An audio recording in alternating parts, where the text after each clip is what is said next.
Hello everybody, welcome along. My name is Benjamin Bloom. This is the Benjamin Bloom Football Channel. Please leave your bias at the door. And it's a happy playoff day.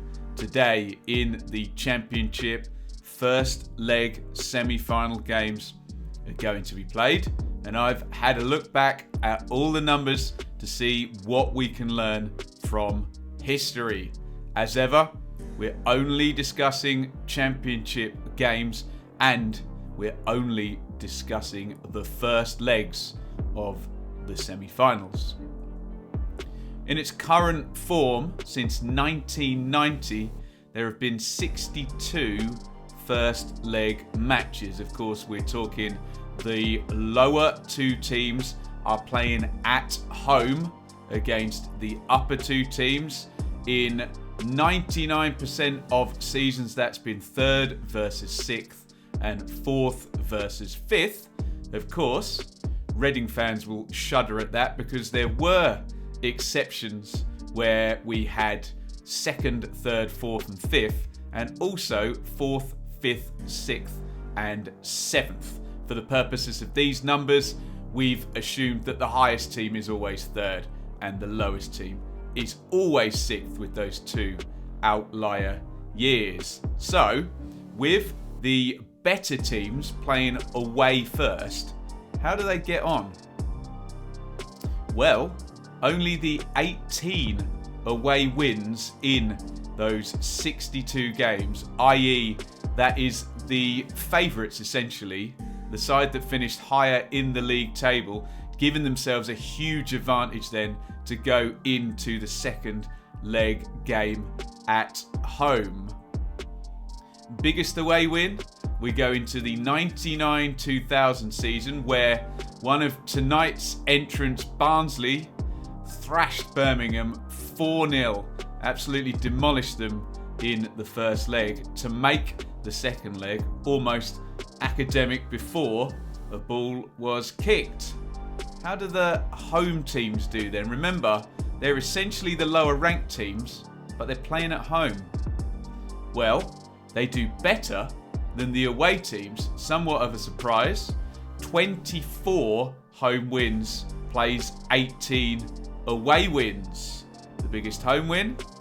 Brighton 4, Millwall 1. 1991, the season where Teddy Sheringham scored in nearly every game for Millwall, but as Millwall have tended to, sadly, I'm sure their fans will testify, they came a cropper in the playoffs. There have been 12 scoring draws in these first legs. Remember, up until the new millennium, away goals would count double, so those scoring draws were very good results for the higher ranking teams playing away first. And my lot, Ipswich, are the kings of this. There's been 3 2-2 draws, and 2 of those 2-2 draws involve Ipswich coming from 2 goals down very early in the game to make it 2-2. Got themselves into trouble and got themselves out of it. And there is one of my favourite players of all time, Marcus Stewart, with a brace in the 2000 semi-final comeback at Bolton. 8 times we've got a tight 0-0 draw, which would essentially favour the away team, knowing they're then going to go home, only needing a win. Of course, in the away goals days, that would not be a bad result for the home team. However, things have changed since then, and I think the advantage is a little bit the other way now. We did get one glorious year, 2011, of complete shutout. No goals at all in the first legs in 2011. Let's hope we don't get that this year. In one other year, 2017, I think that's the year where Huddersfield won. We got 2 draws in that year as well. Now, who is the best performing team? That is absolutely fascinating, because the best performing team is actually 6th. And we know, if we've studied and watched my channel, that over the 2 legs, 6th are actually the worst performing team.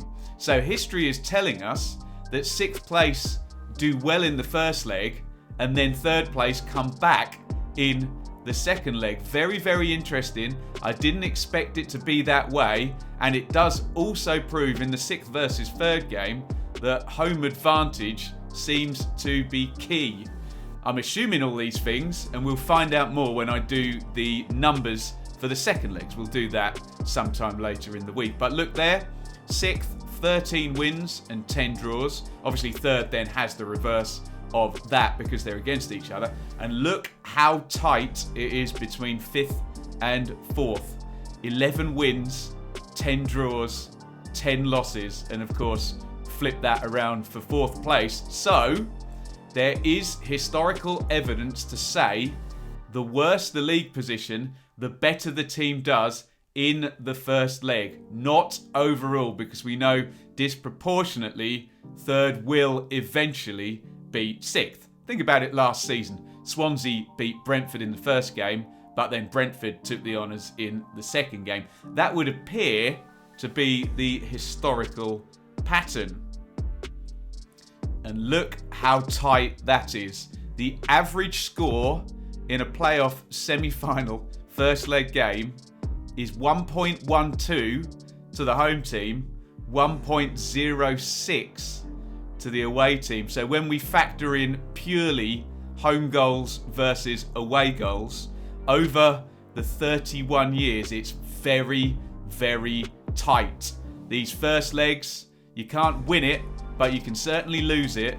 And I think teams know that, and they just want to get into the second leg still in the game sometimes. There's the clean sheet count. 39 clean sheets. So in those 62 games, that's obviously 124 clean sheet opportunities because both sides can have one.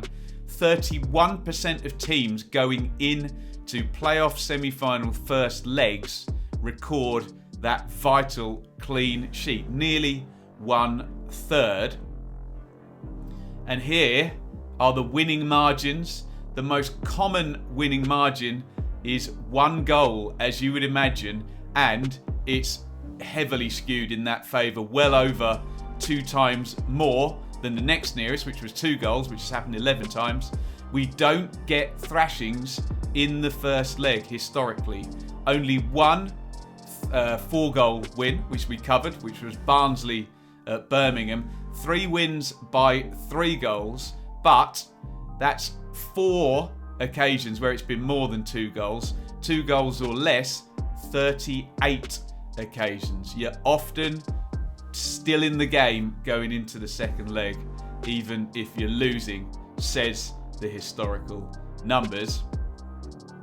And the most common scorelines: 0-0 8 times, 1-1 9 times, and 1-0 to the home side, which of course would be the lower ranked side, 5th and 6th playing at home.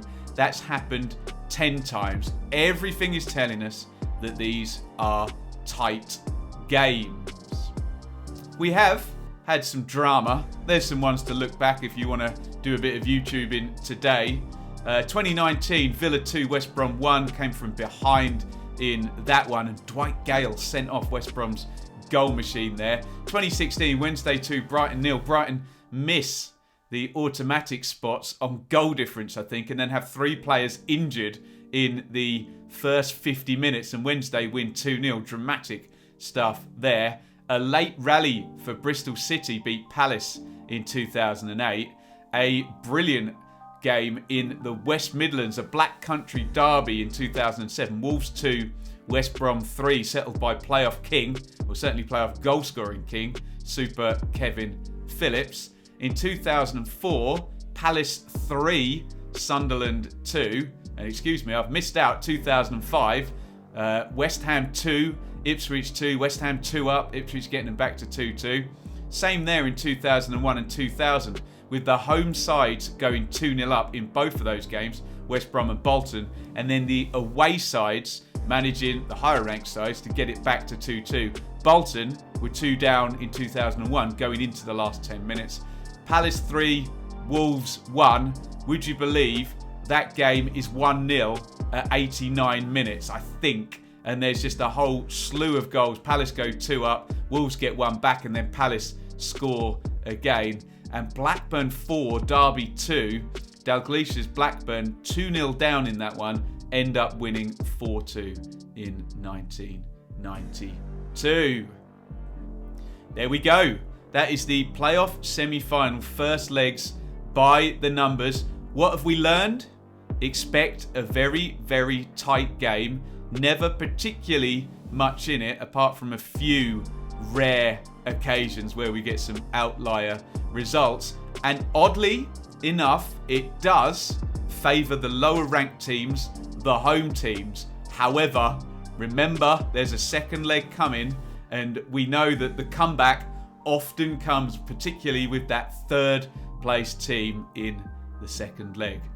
Good luck, Godspeed, and join me tonight for the playoff semi-final watch-alongs on the channel. Over and out.